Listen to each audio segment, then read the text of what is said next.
Hi friends, welcome back to Nischala's kitchen. ఈరోజు నిశ్చలాస్ కిచెన్లో seasonal special ఉసిరికాయ పులిహోర. ఉసిరికాయ పులిహోర ఎలా తయారు చేసుకోవాలో చూద్దామా. 1/2 కిలో ఉసిరికాయల్ని శుభ్రంగా వాష్ చేసుకుని ఒక పొడి క్లాత్తో తుడుచుకుని చిన్న చిన్న ముక్కలుగా కట్ చేసి కోర్స్గా బ్లెండ్ చేసుకుని పక్కన ఉంచుకోవాలి.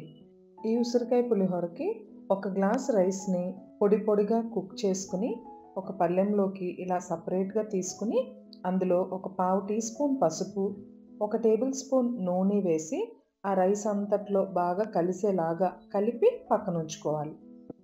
ఇప్పుడు స్టవ్ మీద ప్యాన్ పెట్టుకుని 1/2 టేబుల్ స్పూన్ మెంతులు, 1/2 టేబుల్ స్పూన్ ఆవాలు వేసుకుని కొంచెం వేగిన తర్వాత అందులోకి 1 టేబుల్ స్పూన్ ధనియాలు, 1 టేబుల్ స్పూన్ నువ్వులు కూడా వేసుకుని అవి కూడా కొంచెం వేగిన తర్వాత వీటన్నిటిని మిక్సీ జార్లో వేసి పౌడర్ చేసుకుని రెడీగా ఉంచుకోవాలి.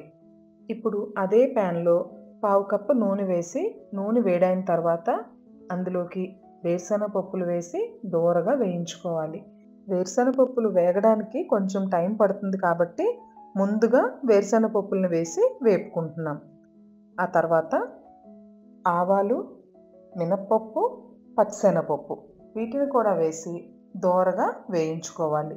తర్వాత ఇందులోకి 4 ఎండుమిరపకాయలు, 4 పచ్చిమిరపకాయలు, కొంచెం కరివేపాకు ఇవన్నీ కూడా వేగిన తర్వాత మిక్సీ చేసి ఉంచుకున్న నువ్వులు, ధనియాల పొడిని కూడా యాడ్ చేసి బాగా కలుపుకుంటూ ఫ్రై చేసుకోవాలి.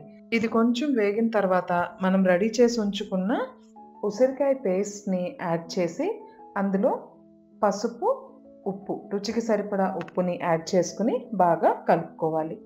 అంతే, మన ఉసిరికాయ పులిహోరకు కావాల్సిన మిశ్రమం అయితే రెడీ అయిపోయింది.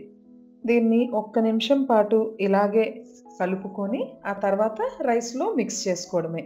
సీజనల్ ఫ్రూట్స్ అండ్ వెజిటబుల్స్ అనేవి ప్రతి ఒక్కరూ తప్పకుండా తీసుకోవాలి. సో ఈ సీజనల్ పులిహోరని మీరు కూడా తప్పకుండా ట్రై చేయండి.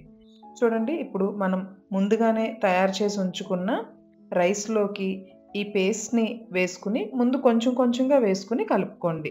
మొత్తం అంతా ఒకేసారి వేసేయకుండా కొంచెం కొంచెం వేసి కలుపుకుని ఒకవేళ పేస్ట్ మిగిలితే ఫ్రిడ్జ్లో పెట్టుకుని తర్వాత అయినా వాడుకోవచ్చు. అండ్ ఈ పులిహోర కలుపుకున్న తర్వాత దీన్ని వెంటనే తినేయకుండా ఒక్క అరగంట నుంచి గంట పాటు పక్కన ఉంచి తర్వాత సర్వ్ చేసుకోవాలి. అప్పుడు ఉసిరికాయల్లో ఉండే ఆ వగరు అనేది తెలియకుండా ఉంటుంది.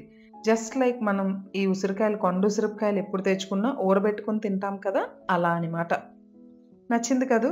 మరి మీరు కూడా ఈ హెల్దీ పులిహోరని ట్రై చేస్తారా? ట్రై చేసి మీకు ఎలా కుదిరిందో కమెంట్ సెక్షన్లో తెలియజేయండి. బాయ్.